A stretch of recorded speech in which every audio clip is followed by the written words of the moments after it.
السلام علیکم ورحمۃ اللہ تعالی وبرکاتہ۔ امید ہے کہ آپ حضرات باخیر ہوں گے۔ اللہ پاک اپنے حبیب کے صدقے میں تمام مسلمانوں کو سلامت رکھے۔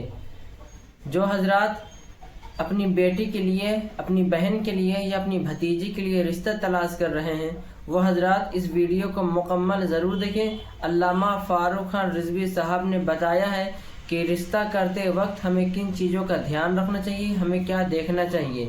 تو آپ حضرات پوری ویڈیو کو ضرور دیکھیں۔ ہمارے چینل پہ پہلی بار آئے ہیں تو ہمارے چینل حسین قادری آفیشر کو ضرور سبسکرائب کر لیجئے، گھنٹی اور بیل آئیکن کو آل پہ پریس کر دیجئے تاکہ آنے والی ہر ویڈیو کی نوٹیفیکیشن آپ حضرات کو ملتی رہے۔ سنیں آپ حضرات اس ویڈیو کو۔ ایک آخری چیز بتا رہا ہوں، ہم سنی ہیں، قبروں پہ ہم کیا ڈالتے ہیں؟ پھول ڈالتے ہیں۔ کس نے سکھایا یہ پھول ڈالنا؟ ہمارے بزرگوں نے سکھایا۔ تو جو قوم، بڑا پیارا جملہ ہے، سن لیجئے، جو قوم، ہم آتنکوادی کیوں نہیں، اس کی وجہ بتا رہا ہوں۔ سنی آتنکوادی نہیں ہوتا، سنی سے اسلام کبھی بدنام نہیں ہو سکتا، کیونکہ ہم دہشت گرد، ٹیررسٹ نہیں، آتنکوادی نہیں، اس لیے کہ ہمارے بزرگوں نے مردوں کا بھی اتنا ادب سکھایا کہ مردوں کی قبروں پر پھول ڈالو۔ جو قوم اپنے مردوں کی قبروں پر پھول ڈالتی ہے وہ زندوں پر آگ کے گولے نہیں برسا سکتی۔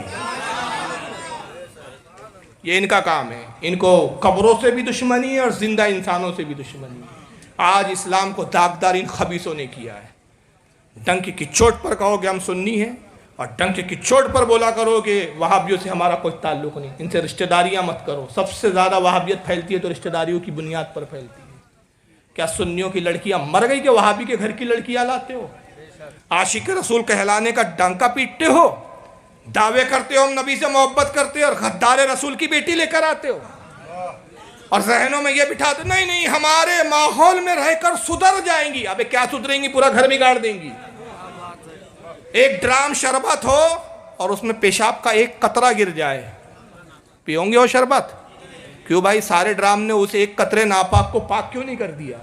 پتہ چلا ساری چیزیں مل کر ایک قطرے کو پاک نہیں کر سکتی، لیکن ایک ناپاک قطرہ سارے پاک کو ناپاک کر دیتا ہے۔ اس ناپاک لڑکی کو لاتے ہو، اپنی لڑکیاں ناپاک لوگوں کے درمیان میں دیتے ہو۔ میں ایک جذبات میں نہیں، حقیقت کی ترجمانی میں بول رہا ہوں، خدا کی قسم اگر بیٹیاں گھر میں بیٹھ جائے گوارا کر لو، اللہ نہ کرے کسی کی بیٹی بیٹھے، ہر کسی کی بیٹی کا وقت پہ نکاح ہو جائے، بولیے آمین۔ لیکن خدا نہ خواستہ کسی کی بیٹی دیکھنے میں کم تر ہے، 19-20 معاملہ ہے، رشتے نہیں آ رہے، اور وہابیوں کے رشتے آ رہے ہیں، اپنی بیٹی کو کوارا بٹھا دو لیکن وہابی کو مت دو۔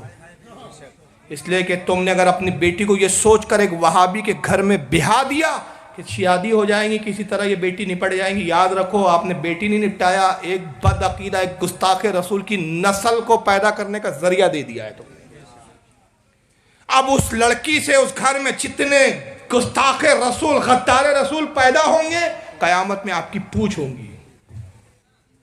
بچوں کا کھیل نہیں ہے یہ۔ لوگ جذبات میں ارے مولویوں کی باتیں، معاف کرنا بھائی، یہ مولویوں کا جھگڑا نہیں ہے، ہمارا کسی سے جھگڑا نہیں ہے۔ اور میں ایک جملہ تقریر میں بولتا ہوں، جب پہلی بار ایک جگہ بولا لوگ چونک گئے، میں نے کہا اعلیٰ حضرت کا دیوبندیوں سے کوئی جھگڑا نہیں ہے، آج یہاں بھی کہہ رہا ہوں، اعلیٰ حضرت کا کسی وہابی سے کوئی جھگڑا نہیں ہے۔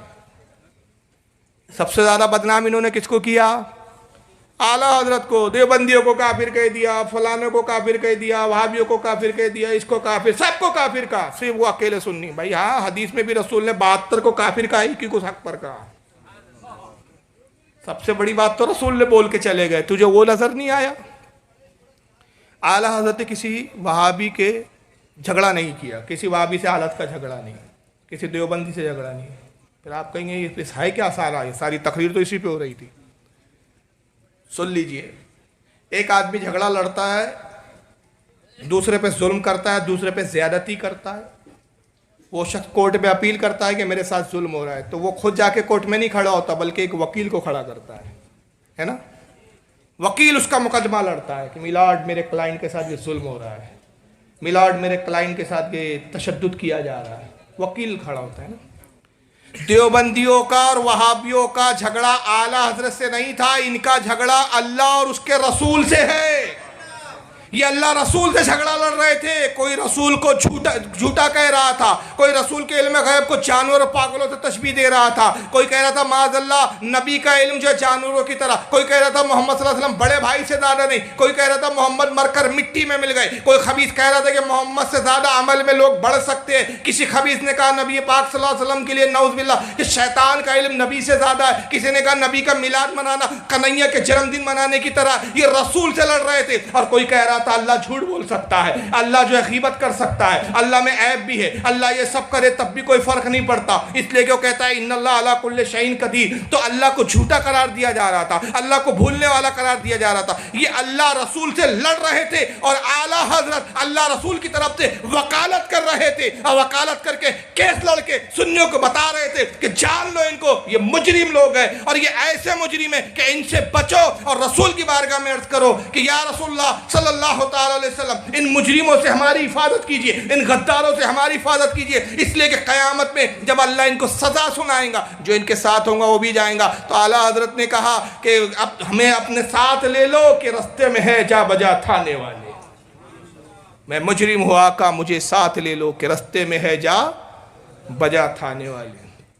تو ان سے بچنے کی ضرورت ہے بھائی, ان سے پرہیز کرو, اپنی بچیوں کو مت دو, ان کے پیچھے نماز پڑھنے سے بچو اور ان کی سننے سے بچو.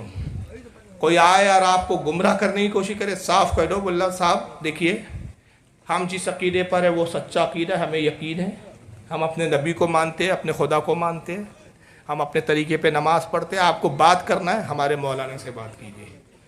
اللہ تعالیٰ سے دعا ہے کہ پروردگار آج کی اس بزم کو قبول فرمائے. تو سنا آپ حضرات نے کہ فاروق خان رضوی صاحب نے کیا کہا, لوگوں کو کیا پیغام دیے.